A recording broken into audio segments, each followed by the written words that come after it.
आजपासून बारामती पोटनिवडणुकीच्या प्रचाराचा धुरळा. उपमुख्यमंत्री सुनेत्रा पवार फोडणार प्रचाराचा नारळ. कन्हेरीतून करणार प्रचाराचा शुभारंभ. अजितदादांच्या स्मृतीस्थळाला केलं अभिवादन. दिवंगत नेते अजित पवारांसाठी सहानुभूती म्हणून बारामतीतून अर्ज मागे घेतला, परंतु पाठिंबा दिलेला नाही. काँग्रेसचे प्रदेशाध्यक्ष हर्षवर्धन सपकाळ यांची माहिती.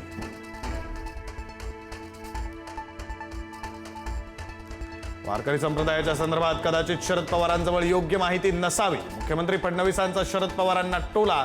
वारकरी संप्रदायात प्रतिगामी लोकांची घुसखोरी झाल्याचं पवारांनी केलं होतं वक्तव्य.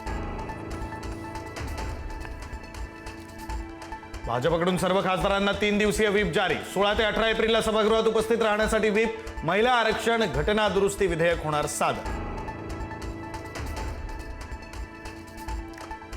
मंत्री छगन भुजबळांचं हेलिकॉप्टर कार पार्किंगमध्ये उतरवल्याच्या प्रकरणाची होणार चौकशी. डीजीसीए आणि मुख्यमंत्री फडणवीसांकडून चौकशीचे आदेश. खरात प्रकरणात मोठा गौप्यस्फोट होण्याची शक्यता. जप्त हार्ड डिस्क मधील डिलीटेड डेटा यशस्वीरित्या रिकव्हर. धक्कादायक चॅट्स आणि माहिती समोर येण्याची शक्यता. बंधू अशोक खरातचं सोलापूर कनेक्शन उघड. पत्नी कल्पना खरातच्या नावानं कळमन जमीन खरेदी. एकरी 20 लाख रुपयांप्रमाणे 4.4 हेक्टर जमिनीची खरेदी.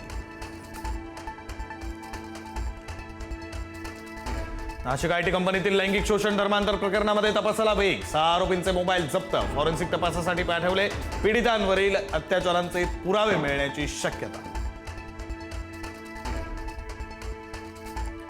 अमेरिका इराणमधील चर्चा फिसकटली. इराणला अमेरिकेच्या अटी अमान्य. अमेरिकेचं शिष्टमंडळ आजच पाकिस्तानातून अमेरिकेत परतणार. अमेरिकेचे उपराष्ट्राध्यक्ष JD व्हॅन्स यांची माहिती.